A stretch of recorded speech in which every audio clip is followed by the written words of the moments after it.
To'g'ri soch bu moda emas, bu muhitga moslik. Assalomu alaykum. Sizlar bilan Shuhrat Ismatullayev.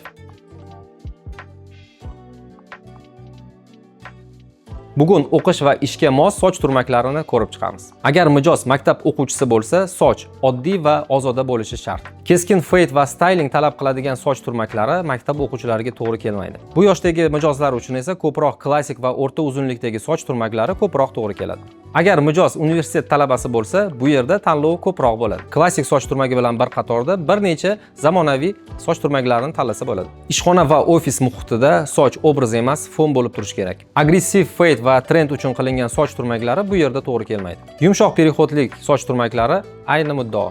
Soch turmagini tanlashda sochning qalinligi va uning o'sish yo'nalishi muhim ahamiyatga ega. Kundalik hayotda soch turmagini formasini ushlash uchun turli xil maxsus vositalardan foydalanishadi. Lekin ularni me'yordan ko'p ishlatish zararli bo'lishi mumkin. Bu holatlarda mat pasta va yengil vosklardan foydalanish eng to'g'ri tanlov. Maqsad soch turmagini shaklini saqlash, lekin sun'iy ko'rinmaslik. To'g'ri soch turmagi muhitga mos va parvarishi oson bo'lishi kerak. Darsliklarimizni kuzatib borayotganlar uchun eslatma.